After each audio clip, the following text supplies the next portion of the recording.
BJP হিন্দুদের দল, এই অভিযোগ নতুন কিছু নয়। তবে মোদির সভার আগে রং মিলান্তির যেন খেলা হয়ে গেল। বিষয়টা শুনে অবাক হলেন তো?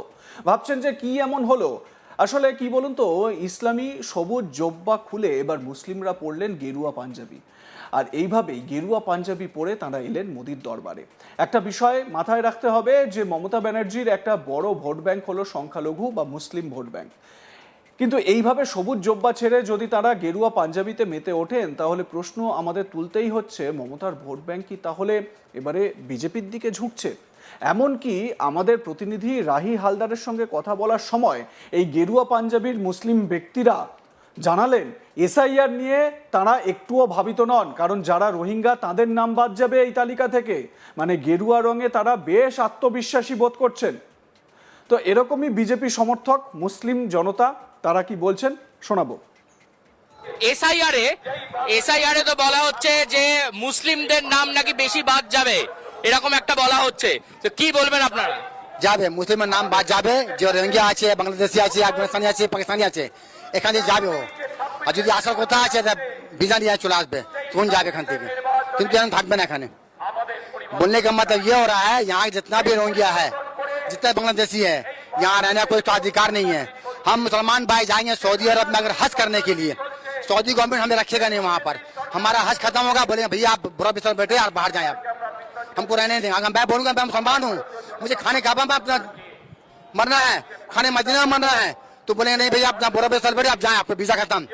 ये कोई जय सोच नहीं है, ये कोई आसान खाना नहीं है हिंदुस्तान कि कोई भी रोहिंग्या चला आएगा या बैठ जाएगा आकर के। आप आए मेहमान बन के बाहर निकल जाए, यहाँ पर रुकने की कोई जरूरत नहीं है। इससे क्या होता है, हम मुसलमान का विपद पड़ा है यहाँ पर। हमारा राशन वो खा जा रहा है, हमारी योजना वो खा जा रहा है ना, इससे हमको लाना नहीं है, उसको भेजाना वापस। इसलिए मोदी जी जो काम कर रहे हैं एकदम अच्छा काम कर रहे हैं।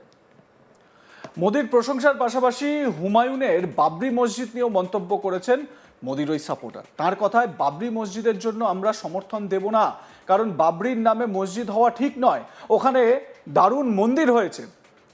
কি বলেছেন ওই বিজেপি সমর্থক, শুনুন। इधर बांग्ला में बाबरी मस्जिद बना रहा है हुमायूं कबीर, क्या आप लोग बाबरी मस्जिद के साथ हैं?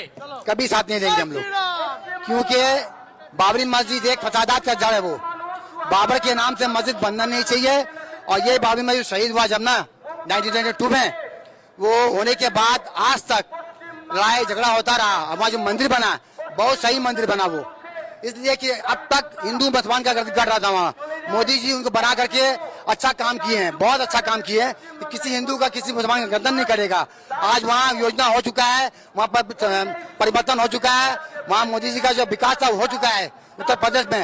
अब मैं बोलना चाहता हूँ उत्तर प्रदेश के मुख्यमंत्री योगी आदित्यनाथ जी के लिए कि उनका जैसा पूरा भारत वर्ष में योगी जी जैसा सीएम चाहिए हम लोगों को।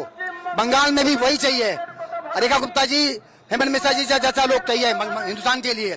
वो उनका जैसा सीएम चीफ मिनिस्टर हर स्टेट में होना चाहिए। पूरा करप्शन, आतंकवादी, घुसपैठी को बाहर निकालने का और कोई रास्ता नहीं है। मोदी जी का जितना कमांडो आएगा सब सही है। বিজেপির হিন্দু হিন্দু ভাই ভাই স্লোগান নিয়েও তারা মন্তব্য করেছেন। কি বলছেন, মানে মুসলিম ওই সমর্থক, তিনি হিন্দু হিন্দু ভাই ভাই স্লোগানকে কিভাবে দেখেন শুনুন। बीजेपी एक स्लोगन देता है हिंदू हिंदू भाई भाई, तो ये क्या स्लोगन बदलना चाहिए? नहीं, सही बोलता है, हिंदू हिंदू भाई भाई, राष्ट्रवादी भाई भी। हिंदुस्तान में रहने वाला हिंदू मुसलमान सब भाई भाई। हम भारत का मट्टी का मुसलमान है, भारत का मट्टी का रहने वाला सब हिंदू मुस्लिम भाई भाई। हम एक जाते हैं बाहर देश जाते हैं तो बोलता है हिंदू, हिंदू का मतलब का हिंदुस्तान का है। भारत में रहने वाला सब हिंदू, पहले हिंदू बाद में हिंदू मुसलमान। মোদির সভায় আসা ওই মুসলিম সম্প্রদায়ের মানুষরা যা বললেন তা বেশ ভাববার একটা বিষয়। এক সমর্থক বলছেন, মমতা ব্যানার্জির আমলে তাদের কোনো উন্নয়ন হয়নি। তিনি বলছেন, মমতা ব্যানার্জি আমাদের ছেলেদের কলমের বদলে বন্দুক ধরিয়েছেন। রাজ্যে 30% মুসলিম, সবাই আমাদের ভোটের জন্য ব্যবহার করে দুধেল গাইয়ের মতো। রাজ্যের জেলখানাগুলিতে দেখা যায় 80%ই মুসলিম। আমরা আমাদের পরবর্তী প্রজন্মকে doctor, engineer, is, IPS officer হিসেবে দেখতে চাই। মমতা সরকারের আমলে সেসব কিছুই সম্ভব নয়। মোদী সরকার এলে রাজ্যে তাদের পরবর্তী প্রজন্মের উন্নতি হবে, তাই তারা চান রাজ্যে নরেন্দ্র মোদীর নেতৃত্বে বিজেপির সরকার আসুক। কি বলেছেন ওই ব্যক্তি মোহাম্মদ সরফরাজ, শুনুন। मोदी सभा अच्छी, मोदी जी से हम लोग को बहुत उम्मीद है, मुस्लिम समाज को बहुत उम्मीद है, क्योंकि मोदी जी ने हमें बोला था कि मुसलमान बच्चों के एक हाथ में पेन होना चाहिए, एक हाथ में कुरान होना चाहिए, एक हाथ में लैपटॉप होना चाहिए।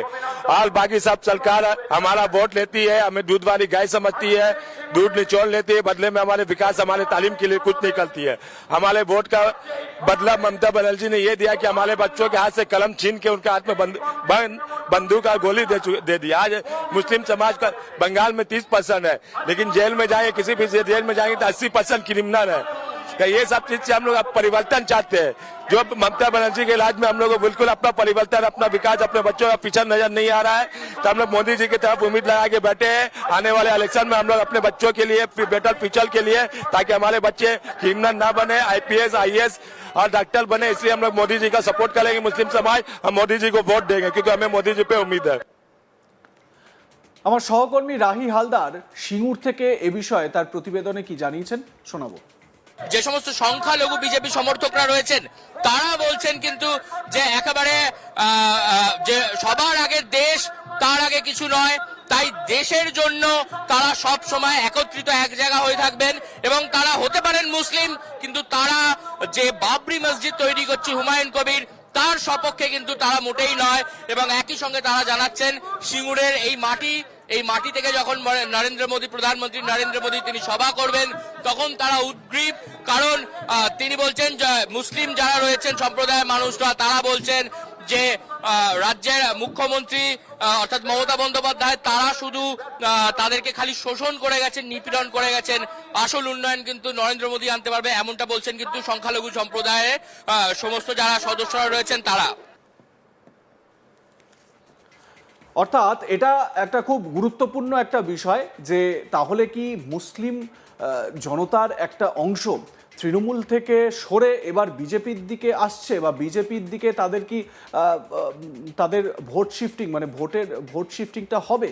এটা তো দেখুন নির্বাচনের পরই বলা যেতে পারে যে ভোটের পার্সেন্টেজ কীরকমভাবে বদলাবে না বদলাবে, কিন্তু আমরা এর আগেও দেখেছি বিভিন্ন সভায়, নরেন্দ্র মোদীর সভা হোক বা অমিত শাহর সভা হোক, যখনই আমরা দেখেছি যে এই রকম সভাগুলো হয়েছে কোনো না কোনো জায়গা থেকে মুসলিম বিজেপি কর্মী সমর্থকরা তারা হাজির হয়েছেন, তারা তাদের বক্তব্য রেখেছেন এবং তারা সেই বক্তব্যের পর বিজেপির সমর্থনেও কিন্তু তারা সরব হয়েছেন বা বিজেপির সমর্থনে মমতা বন্দ্যোপাধ্যায়ের সরকারের বিরুদ্ধে তারা গর্জে উঠেছেন।